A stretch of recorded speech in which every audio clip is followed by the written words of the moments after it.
इस वीडियो के माध्यम से हम ई ऑफिस का वर्क फ्लो समझने की कोशिश करेंगे। ई ऑफिस में बेसिकली 3 प्रकार के डॉक्यूमेंट हम यूज कर सकते हैं। एक तो एक्सटर्नल डॉक्यूमेंट्स जो कि हमें अलग अलग माध्यमों से मिलते हैं, वो फ़ोटो हो सकती हैं, स्कैन डॉक्यूमेंट हो सकते हैं, प्रिंट हो सकते हैं, पेपर में कोई राइटिंग करके दे सकता है या हम क्रिएट खुद करते हैं। इन सभी प्रकार के डॉक्यूमेंट को कन्वर्ट करके, डाउनलोड करके, सेव करके या डिजिटल साइन करके हमें पीडीएफ में लाना पड़ेगा। ये वो डॉक्यूमेंट हो गए जिनमें हमें आगे साइन नहीं करना है, क्योंकि ई ऑफिस में पीडीएफ में साइन इस माध्यम से नहीं होते। ई ऑफिस में देखा जाए तो बेसिकली 2 सेक्शंस होते हैं। रिसीप्ट सेक्शन, इसमें के जो लेटर्स होते हैं, जो पीडीएफ डॉक्यूमेंट्स इंडिविजुअल भेजे जाते हैं, वो डील किए जाते हैं। एक दूसरा सेक्शन होता है फाइल्स का, जिनको हम ई फाइल भी कहते हैं। फाइल बेसिकली जो अलग अलग पीडीएफ डॉक्यूमेंट्स होते हैं और नोटिंग होती है, उसका एक कंपोजिशन होता है। कई तरह के दस्तावेजों को मिला करके फाइलें बनती है जो कि एक साथ डील किए जाते हैं, जबकि जो रिसीप्ट्स होती हैं वो इंडिविजुअल डील की जाती हैं। तो जो हम पीडीएफ फाइल, एक्सटर्नल डॉक्यूमेंट्स अपने कंप्यूटर में लेके रखे हैं, उनको रिसीप्ट्स में ब्राउजिंग डायरी के माध्यम से ही ये ऑफिस में यूज किया जा सकता है। इन डॉक्यूमेंट्स को ब्राउजिंग डायरी के समय हमारे पास 2 ऑप्शन मिलते हैं। एक होता है जनरेट एंड सेंड का, यहाँ पर हम उस डॉक्यूमेंट को अपने ई ऑफिस में सिस्टम में अपलोड करते हैं और किसी दूसरे यूज़र को सीधे सेंड कर देते हैं। वो हमको सेंट हिस्ट्री में दिखता है। सेंट हिस्ट्री से हम उस डॉक्यूमेंट को दोबारा भी किसी और यूज़र को भी भेज सकते हैं, यहाँ तक कि खुद को भी भेज सकते हैं। वो हमारे इनबॉक्स में दिखाई देता है। इसी तरह ब्राउजिंग डायरी के दूसरा ऑप्शन होता है जनरेट करने का, जिसमें कि हम डॉक्यूमेंट को सिर्फ जनरेट करते हैं, सेंड नहीं करते हैं। इससे डॉक्यूमेंट क्रिएटेड फोल्डर में दिखता है। इसी तरह से जो डॉक्यूमेंट हमें ई ऑफिस में मिलते हैं, सीधे जो लेटर्स मिलते हैं, वो इनबॉक्स में दिखते हैं रिसीप्ट सेक्शन के। जो डॉक्यूमेंट हमें या रिसीप्ट्स हमें क्रिएटेड या इनबॉक्स में हैं हमारे भी पास, उनमें हम बेसिकली 2 एक्शन लेते हैं। एक तो उनको किसी और को भेजना, सेंड करना, जिनको हम सेंट हिस्ट्री में देख सकते हैं, या तो उनको पुट इन फाइल करना, जो हम फाइल चुनेंगे जो हमारे ही फाइल है इनबॉक्स या क्रिएटेड फोल्डर में है, उनमें हम उसको लगा सकते हैं सीपी साइड में। अगर हमने कोई लेटर या रिसीप्ट गलती से किसी को भेज दिया है और उस यूज़र ने उसको नहीं देखा, तो हम उसको पुल बैक भी कर सकते हैं, जो कि सीधे इनबॉक्स में वापस हो जाती है रिसीप्ट।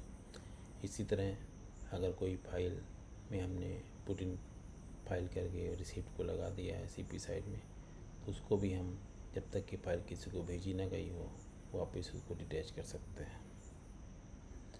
इस तरह रिसीप्ट सेक्शन के बेसिक यूज हमने देख लिए।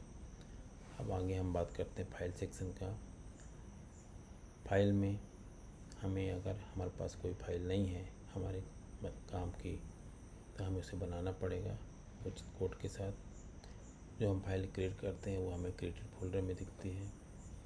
जो फाइल हमें कोई दूसरे यूज़र भेजे जाते हैं, इवन हमारी फाइल भी होगी, वो हमें इनबॉक्स में दिखेगी। क्रिएटेड और इनबॉक्स में जो फाइल होती हैं उनको हम यूज करते हैं, तो हम उसमें बेसिकली 2 ऑप्शन हमें मिलते हैं। एक तो हम ड्राफ्ट द्वारा उसका रिप्लाई भेजते हैं जो हमें रिसीप्ट में मिला है, जो हमने सीपी साइड लगाया था। ड्राफ्ट हम उसमें डॉक्यूमेंट तैयार करते हैं ई ऑफिस में, और उसमें साइन करके उसको ईमेल माध्यम से डिस्पैच कर देते हैं, या उस डिस्पैच या इशू नंबर को, इशू डॉक्यूमेंट को हम दोबारा ब्राउज़ एंड डायरी करके अपलोड करेंगे और रिसिप्ट के थ्रू भी भेज देते हैं। जो फाइल ये से हम ड्राफ्ट तैयार करते हैं उसके सीपी साइड में साइन लेटर ऑटोमेटिकली अटैच हो जाता है और हमें अलग से उसको अपलोड करने की जरूरत नहीं पड़ती।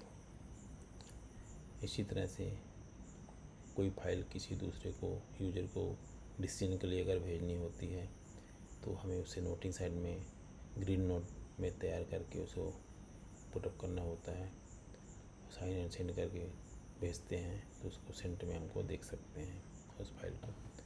अगर वही नोट किसी और को भेजना है, नोटिंग साइड में किसी और यूज़र को लिखना है तो उसको येलो नोट में ड्राफ्ट भेजते हैं, जिसको यूज़र उसको ग्रीन नोट में कन्वर्ट करके कंफर्म करता है तो वो ग्रीन नोट में कन्वर्ट हो जाता है और वो एनपी साइड में लिख करके साइन एंड सेंड करके उस फाइल को भेज देते हैं। इस प्रकार हम देखें कि अगर हम ड्राफ्ट को साइन करते हैं तो लेटर जा सकता है, परंतु डिस्पैच करते हैं अगर ड्राफ्ट को तो लेटर जाता है ना कि फाइल जाती है। नोटिंग साइड में अगर हम कुछ रिमार्क दे करके बिना रिमार्क के भेजते हैं किसी फाइल को तो पूरी फाइल जाती है सीपी साइड सहित। इस तरह हमें देखते हैं कि हम ई ऑफिस में 3 तरह के डॉक्यूमेंट यूज करते हैं। एक तो हम जो एक्सटर्नल डॉक्यूमेंट जो तैयार करते हैं, ये जो हमें मिलते हैं, जो हम ब्राउज़ एंड डायरी के थ्रू ई ऑफिस में यूज करते हैं। दूसरे होते हैं जो हम ई ऑफिस में हमें मिलते हैं लेटर से फाइल, जिन्हें हम आगे डिसीजन मेकिंग के लिए यूज करते हैं या अपने कंप्लायंस के लिए यूज करते हैं। तीसरा है जो अपन ई ऑफिस में खुद क्रिएट करते हैं, वो है ड्राफ्ट एंड नोट्स। इस प्रकार अगर हमने कोई ई फाइल गलती से किसी को भेज दी है तो हम उसको पुल बैक करके जब तक कि वो यूज़र ने देखा ना हो उस फाइल को पुल बैक कर देते हैं तो वो हमें इनबॉक्स में वापस मिल जाती हैं। इस तरह से हम देखें कि अगर हमें ई ऑफिस में कोई फाइल भेजता है तो उसको यूज करना सरल है, जबकि अगर हम एक्सटर्नल डॉक्यूमेंट लेते हैं तो उनको डाउनलोड करना, स्कैन करना और पीडीएफ में लाना, फिर ब्राउज़ एंड डायरी करना, फिर उसको यूज करना, ये एडिशनल स्टेप्स हो जाते हैं। इसलिए हम सभी को अपने सिस्टम को दक्ष बनाने के लिए ई ऑफिस का यूज करना सुनिश्चित करना चाहिए। Thank you.